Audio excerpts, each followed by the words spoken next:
สวัสดีค่ะเหมือนเช่นเคยนะคะไปเจอของดีมาอีกแล้วค่ะก็เลยเอามาให้เพื่อนๆดูนะคะเอามาให้ทุกคนได้ดูกันว่าชีวิตที่สกอตแลนด์เนี่ยมันดีกว่าเมืองไทยหรือไม่นะคะก็ถ้าสำหรับเรื่องกินแล้วเนี่ยก็คงต้องยอมรับนะคะว่าอยู่ที่ไหนก็ไม่ดีเท่าอยู่ที่เมืองไทยนะคะเอาล่ะค่ะไปดูกันดีกว่าว่าวันนี้นกไปเจออะไรมาแทนถ่ายสิคะว่ามันคืออะไร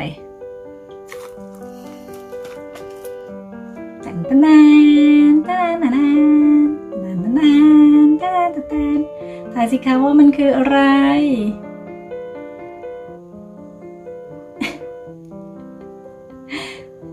ท่านี่ค่ะนี่เลยมันคือ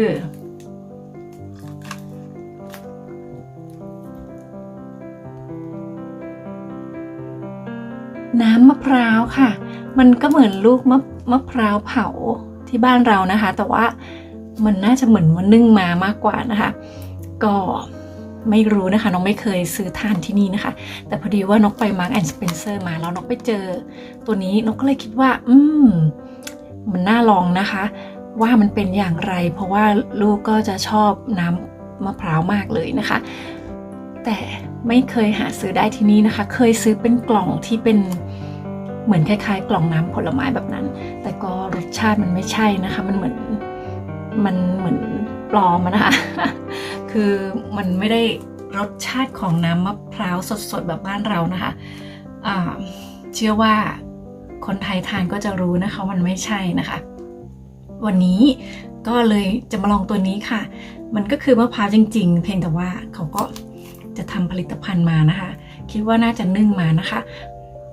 เดี๋ยวไปดูกันค่ะว่ามันมาจากประเทศไหนนะคะนี่ทำจุกให้เราด้วยนะคะทำจุกให้เราด้วยแล้วก็มีตัวนี้ไม่ได้เป็นถ้วยนะคะตอนแรกนึกว่าเป็นถ้วยให้เทน้ำใส่แล้วก็ดูดแล้วก็ดื่มนะคะแต่จริงๆแล้วนี่เขา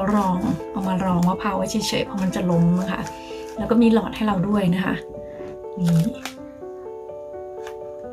จริงๆที่นี่เขาไม่มีหลอดพลาสติกใช้แล้วนะคะก็ไม่รู้ว่าทำไมมีเอกสิทธิ์อะไรนะคะอันนี้บอกว่าMarks and Spencer แล้วก็บอกว่าเป็นออร์แกนิกด้วยนะคะเป็นออร์แกนิกฟาร์มวินเนอร์นี่นะคะดูออร์แกนิกแล้วก็ตรงนี้บอกว่า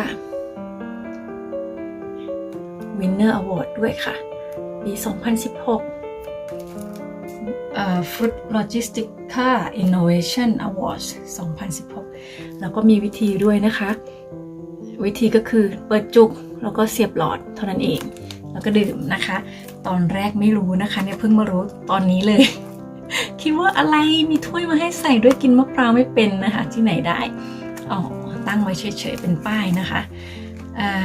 แค่นี้เองทีนี้ตรงไหนที่จะบอกว่าตรงไหนบอกว่ามาจากไหนเนาะนี่นะคะพลาสติกมายับยุยี่ตรงนี้ด้วยเขาบอกว่าให้เก็บในตู้เย็นนะคะ0 องศาถึง8 องศาและเมื่อโอเพนแล้วนะคะแล้วเมื่อเปิดแล้วให้กินภายใน1 วันห้ามเก็บค้างไว้นะคะนี่เจอแล้วค่ะ Product of Thailand นะคะภูมิใจมากๆเลยมาจากเมืองไทยนะคะตอนแรกนึกว่ามาจากประเทศอื่นนะคะมาจากเมืองไทยด้วยแต่ว่าแพ็คที่สเปนนะคะไปแพ็คที่สเปนมาไกลนะคะไม่ได้ตรงมาไปแวะสเปนแป๊บหนึ่งนะคะไปเที่ยวมาด้วยแล้วก็ถึงจะมาที่สกอตแลนด์นี้เนี่ยเป็นมะพร้าวจากเมืองไทยนะคะลูกดีใจมากๆมาแกะกันเลยค่ะเดี๋ยวนกก็จะจิ้มไปที่ตรงนี้เลยนะคะเปิดมาเลยเปิดง่ายมากเขาบอกว่าง่ายมากนะคะแค่ดึงจุกแล้วก็เสียบหลอดก็ได้ดื่มแล้วลืมบอกไปว่าราคาเท่าไหร่นะคะก็อันนี้ราคา3 ปอนด์ซึ่งตอนนี้1 ปอนด์ก็จะประมาณ47 บาทนะคะแต่นกคิดไม่ออกนะคะถ้าคำนวณ47มาตัดยากนะก็เอาเป็นว่าคำนวณง่ายๆคือ50นะคะ3 ปอนด์ก็150 บาทซื้อที่เมืองไทยก็ลูกละ10เนาะ10 บาท มะพร้าวเผาเนาะลูกละ10 บาทนะคะแล้วปัญหาคือซื้อที่เมืองไทยเราก็สามารถที่จะแกะกินแล้วก็ขูดได้ด้วยนะคะแต่เนี่ยแบบนี้แล้วจะ ดูสิคะเขาก็คงคิดค่านี้ให้เราด้วยนะคะแล้วเนี่ยอยากจะรู้ว่านกก็ต้องมากระเทาะเพื่อที่จะกินเนื้อข้างในด้วยตัวเองนะคะนกคิดว่าเขาก็น่าจะขายเหมือนคนที่นี่น่าจะดื่มแค่น้ำนะคะไม่แน่ใจว่าเขาจะทานเนื้อกันเป็นหรือเปล่าขออนุญาตชิมนะคะมาจากนี่นะคะมาจากเมืองไทยเชื่อว่าน่าจะอร่อยเนาะไฮเทคมากค่ะเลอะมีแบบว่าหลอดขยายความยาวได้ด้วยนะคะติดแล้วติดเลยนะคะมีความดำนิดนึงนะคะตอนแรกนึกว่าเชื้อรา ไม่ใช่นะคะเป็นลายของจุกนี้นะคะโอเคนะคะเดี๋ยวนกดึงให้ดูนะคะเดี๋ยวนกดึงให้ดูนะคะโอ้ยแค่นี้เองอ่ะ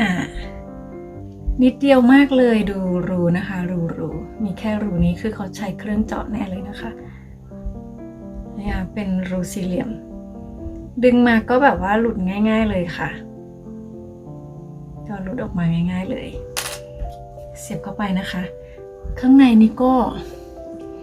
ไม่แน่ใจทุกคนจะเห็นไหมนกเห็นว่าเหมือนมันมีเนื้อนะคะอ๋อมันมีเนื้อค่ะก็จะจิ้มไปติดที่เนื้อเราก็จะจิ้มผ่านเนื้อลงไปนะคะอย่างนี้นี่เองอุ้ยมันมีรูรั่วสงสัยนกไปเจาะโดนเนื้อมันหกนิดนึงนะคะนกไปเจาะโดนเนื้อตรงก้นมันนะคะแล้วมันรั่วด้วยแสดงว่าตรงนี้นะคะไม่ได้มีกระโหลกลูกนี้นะคะมันเป็นซังเฉยๆมันรั่วมานกก็เลยต้องเอียงทางนี้นะคะ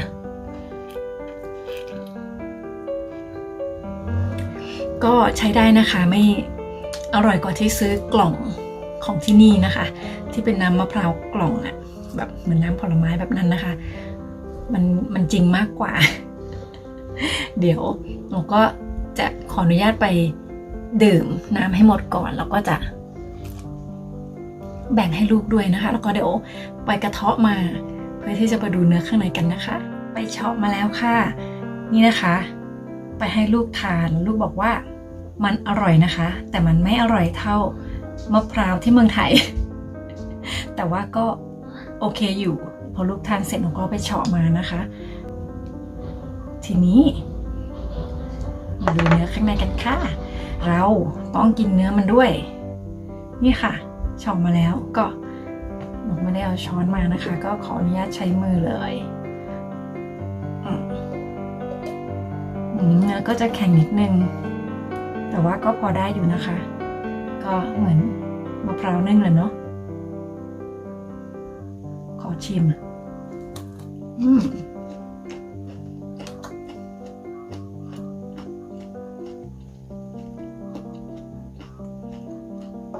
ก็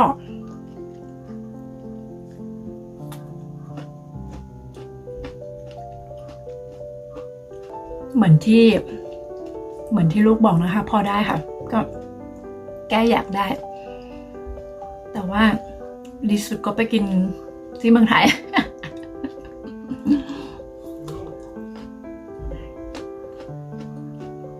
แก้ความคิดถึงแก้ความอยากนะคะถ้าไม่เจอก็ไม่ได้ซื้อนะคะก็พอดีว่าเจอก็เลยซื้อมาลองดูนะคะแล้วก็เอาให้เพื่อนๆดูด้วยนะคะคนที่อยู่เมืองไทยก็จงภูมิใจเสียเถิดนะคะได้เกิดเป็นคนไทย ผลไม้อาหารอร่อยๆเยอะแยะมากมายว่าส่วนคนที่อยู่ที่นี่ก็ไม่ต้องเสียใจนะคะก็อาจจะ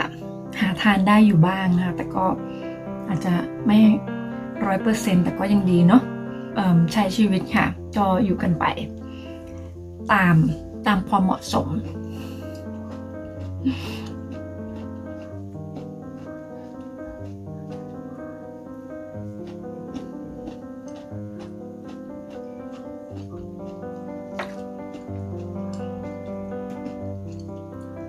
ผลไม้ไทยนะคะดังไกลทั่วโลกเลยค่ะก็